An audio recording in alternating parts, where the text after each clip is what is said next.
It's almost like Frank Sinatra singing New York. Start spreading the news. I'm leaving New York. These vagabond shoes, they've been wrong to go wandering. I wanna, well, I wanna be in a city that never sleeps. Start spreading the news. New York. I think it's something like that. If I butchered it, don't fault me. That was like decades and decades and decades ago. The only people that are gonna remember that is artists. I'm not an artist, I'm a comedian. So I butcher a lot of things. Don't worry, I know how to. Well, anyway, New New York, it's a big state, and it's on the East Coast. That's one coast. They're like, um, there's really three coasts if you consider the bottom coast. I always consider the bottom part of coast too. Well, there's definitely the East Coast. Then there's the West Coast. And then there's the South Coast. But nobody calls it the South Coast. But that's what it is, South Coast. Anyway, New York is the East Coast. And well, I want to talk about New York in particular. Buffalo, to be more exact. Buffalo, New York. That's where this next person was, well, born and raised in Buffalo, New York. I'm talking about Martha MacCallum of Fox News. You know, she has a network television series that she does where she does important interviews with important people, politicians, business leaders, celebrities. And well, she just recently had an interview, and well, I watched it a couple of times. But now, with everything online, they seem to scrub online pretty quickly. So I went back and looked for an interview again to rewatch it, so I could prepare myself for this monologue that I'm giving you. And well, wouldn't you know, outside of a 2 minute clip, I can't find a full 7 to 8 minute interview anymore. And I don't even know if it was full 7 to 8 minutes. It might be like a 15-minute interview. And they're only showing us the 7 to 8 minutes that they could show us. Look here. That's the weirdest thing. The interview just happened recently. It was between Martha MacCallum of Fox News, who works for Fox News, and um, Randy Weingartner. Um, well, she's like a head of a teachers union. And well, they were having a conversation. And well, it was a lot more civil in nature than um, Marjorie Taylor Greene going to AOC's congressional door and speaking in between the flap, insulting another woman. It was a lot more respectful of a dialogue between people who are fiercely opposed to one another, but you know, they're not that unwell mentally. Anyway, you know, it's the case that Martha MacCallum, well, the girl from Buffalo, well, I know that Martha MacCallum, I don't think that she's a racist, so I won't go there. But she did come out of her body during the interview.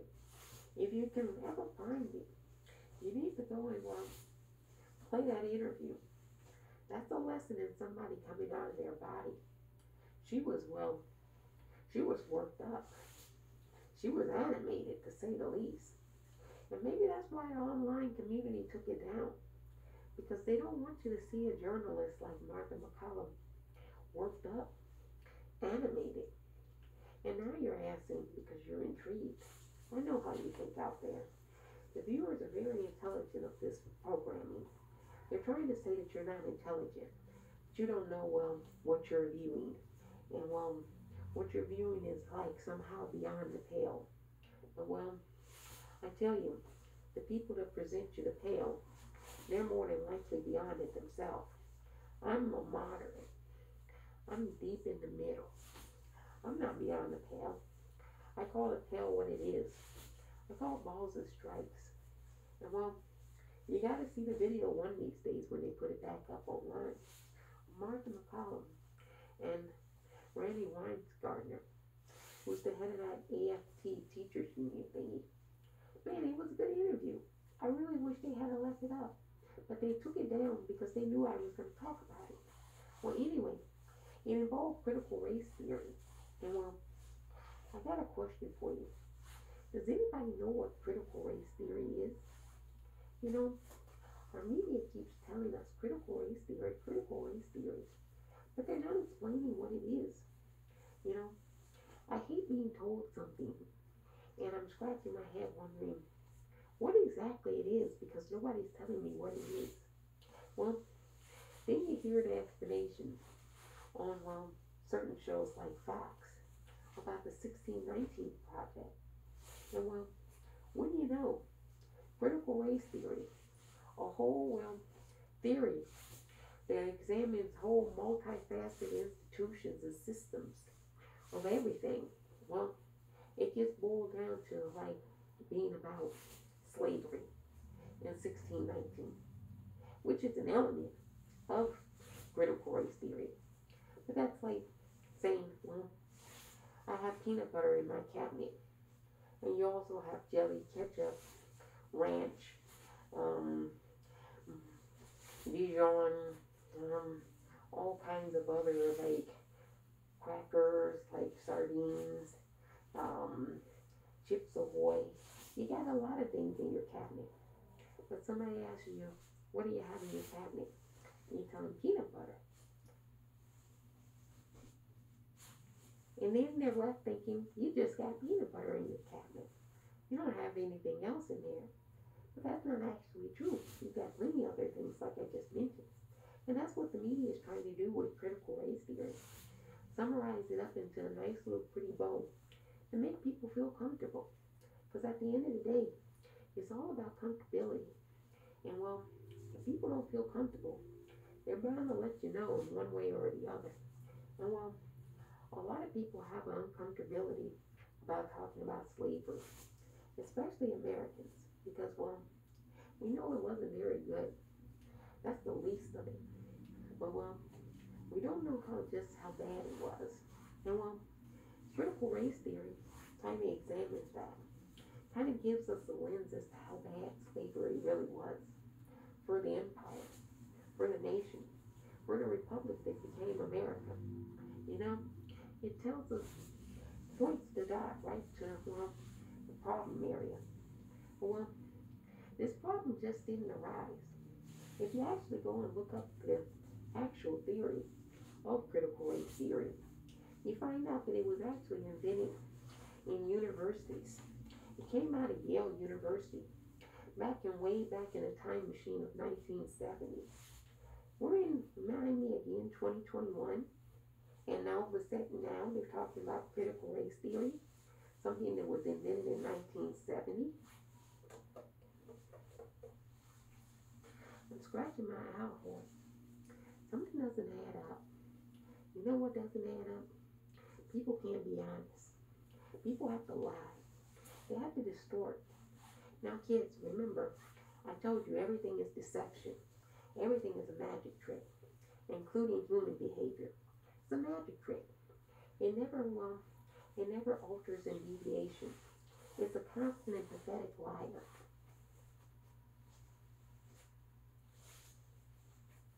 Critical race theory has been taught ever since, there was a civil rights. That's what led to critical race theory. The whole formation of the civil rights era. You see, what we don't want to have a critical conversation about is what the former president of the United States, Donald John Trump, did to this country. He rolled us back as a country, back to, before the civil rights era, 1950s. And now everybody's upset because, well, we're in 2021, but it feels like 1950 again. The segregation has started back. The lynching has started back. The severe racism, homophobia, transphobia, you know, all the bad things that we were supposed to have gotten behind as humans, supposed to evolve from. Well, Donald John Trump, the new Jesus Christ for white people, brought it back. You know, it's a shame. He would be prosecuted, but, you know, we live in America, a not so racist country, I hear them take. You know, the same country that, well, Jefferson Davis, if you don't know, kids, who Jefferson Davis was, he was the leader of the Confederate Army. You know, he was the president when the Confederacy conceded from the United States of America back during the Civil War of 1861 to 1865. Well, Jefferson Davis, after, well, the Confederates lost the Civil War, well, you know, Jefferson Davis was never tried for treason in the United States of America. And you know why? Because, well, America wouldn't find Jefferson Davis guilty of anything. Because, well, in America, according to the laws, you have to be judged by a jury of your peers. And, well, wouldn't you know, back in 1865, prior to the assassination of Abraham Lincoln, one of the greatest American presidents that this country, well, has ever been graced to have. You haven't had many since. Anyway, well, wouldn't you know, Jefferson Davis would get found guilty of anything because it's the jury of your own peers. And back in 1865, no black people or any person of color or any woman could sit on a jury.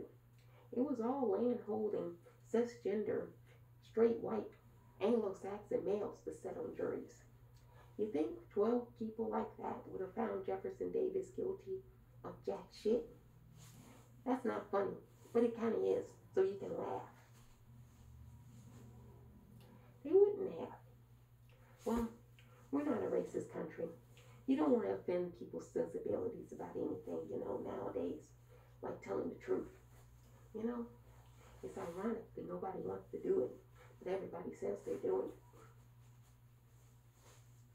You know, nobody wants to talk about what critical race theory is. I just gave you a synopsis. So now you can pass the course. You get a B+. You got to do the rest of the work. You know, read about what happened to Mary Turner in Georgia. You know, read about things that, well, occurred to Emmett Till. You know, read about the history of this country. The real history. You know, the one that they want to gloss over. Because critical race theory presents its argument as stating that, well, the formation and the foundation of America itself, the settler colony, you know, the first committed genocide against the indigenous people. I'm currently on Duwamish land and territory. It belongs to the Duwamish people. And, well, the history of the city is Duwamish history. And you know what?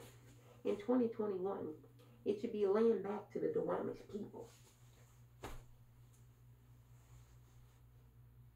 You know, nobody wants to tell the truth anymore. People like lies. And, well, they don't like people to tell the truth, especially in, well, the United States of America.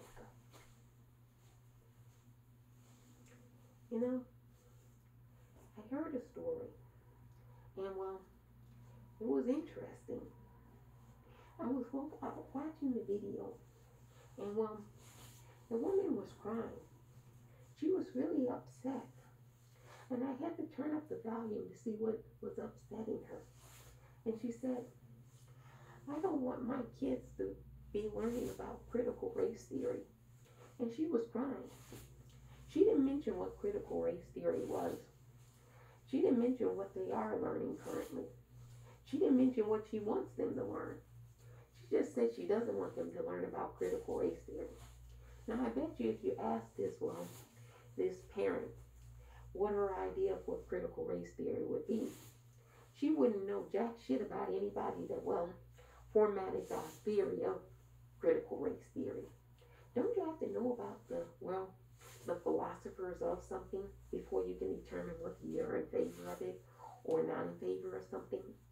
You know, people hear the word race and they get scared. It's a fear. And that's what it really is. That's what it really all boils down to. And I wish people were honest about it. It's a white fear. And well, certain entities are playing up on it. And well, they're turning everything up. Because well, fear sells. Fear sells a lot more than well, non-fear. But well, I think it was a former president of well, the empire that stated, there is nothing to fear, but fear itself. You know, no truer words have ever been uttered. Well, there might have been truer words that's been uttered, but those were definitely true. You know, Martha MacCallum, you came all out of your body for that interview. I really wish you guys would post it back up online so they could see Martha MacCallum. When she started talking about 1619 and the first slave ship that arrived, Martha MacCallum, oh my goodness. I think, well, I think it's a little grief and sadness there. I think there's like some raw nerve to it. And why wouldn't there be? She has children. And well, these children are still young and impressionable. And well, they're growing up amongst their peers. And amongst their peers, diversity, well, is the prevailing order of the day. Nobody argues about what critical race theory is amongst her peer groups. They talk about TikTok and well, Taylor Swift and all of the fun things that well, girls, boys, and non-binary and transgender kids talk about because well, they don't get concerned with politics until way later, if at all. A lot of people don't vote in this country. A lot of people don't vote in general because they're like the hell with it. And well, that kind of is true. Anyway, critical race theory, well, it's gotten political, but it's not really political. It's really how we choose to interact with the world and how the world chooses to interact with us. Because, well, if we say that we're not tolerant, well, then we're not going to teach tolerance. And, well, whatever you don't teach, people won't, well, they won't do. If I didn't know, well, that fire burns, I would always burn myself. So somebody had to teach me a long time ago that fire is hot. You know, a lot of people are concerned about, well, what message is it going to send to the kids? They're going to think that America is an inherently bad place, an evil place. And well, I never heard of somebody saying, don't teach somebody about fire. Because, well, they're going to learn that if you teach them about fire, they could potentially get burned. You know, nobody would survive very long because, well, we got to cook our food. And most of us have fire, and we cook on fire. So, fire can be both good and bad. And, well, you need it to stay warm for sure. So, you see how stupid that argument really is? That if you teach somebody something that, well, has a negative side, that they'll automatically, well, take the negative position and they can't see any positivity. That's an assumption you're making. And remember what they say about assumptions. It makes an ass out of you and me. You know, it's a white fear. It's a white fear of actually being accurate to history and not wanting to actually, well, be honest about what occurred in America and how America was formed and shaped. It was shaped on the backs of slaves. And well, the formation of the country was a collar settlement. And we settled this place, well, by the indigenous. It was originally indigenous land called Turtle Island. You know, that's critical. And that's not just theory. It's critical to what happened. And you can't get around critical things. You can't skirt it and kick the can down the road forever. Eventually people have to know. Eventually people find out. And well, I think that's what the fear is. People don't know how people will react if they find out about it. They're like, well, they can react pretty harshly. Well, People react harshly anyway to not finding out things. So to say that people will react harshly to finding it out, you're going to have both reactions anyway. So I don't think that's what it is either. I think it's about shame. Well, you don't want your kids to know how bad it was, how sick it was, how sick it still is. Well, you don't get better if you don't, get the proper diagnosis. You can go into a hospital or any medical facility and lie to a doctor about what you suffer from. And they won't know jack shit because they're relying on you to tell them what you're sick with, what you have. So if you lie to a doctor and say, my stomach hurts, when your whole fucking body hurts, the doctor is only going to give you a medication for your stomach. You didn't really solve your issue. You're still going to be in pain and agony and misery. And you're still sick. You see, people think that they can lie to their doctor and get away with it. But you're not really getting away with it. Because in the long run, you're the one that's going to face the agony. And you're wondering how much pain, how much agony, how much suffering. That's to be predetermined. It could be nothing. It could be substantial. Nobody knows because you can't predict anything. And that's what people are trying to do. They're trying to play predictor. If X does Y must do X. That's not the way the universe works. Don't play games. Don't try to play me, man. Anyway, let me just say this. Martha, you came all out of your body. It was almost kind of like Django Unchained. It was real raw in nature. I was like, wow, Martha, maybe somewhere in there, Martha was, the helpful slave master's wife. She would sneak the slaves in at night because she didn't like how the slave master was treating the slaves. And she would teach the slaves how to read and write, and the slave would teach Martha how to hit those Whitney notes. You know what I mean? You got what I mean? I think that's what it is. Sometimes things touch a nerve. And you can tell it certainly wound up Martha. She's a good interviewer, though. And I like Martha. It's a shame Fox News demoted her. And now, I like that interview. Please put it back up online so that people can see. So they don't think that I'm going batshit crazy.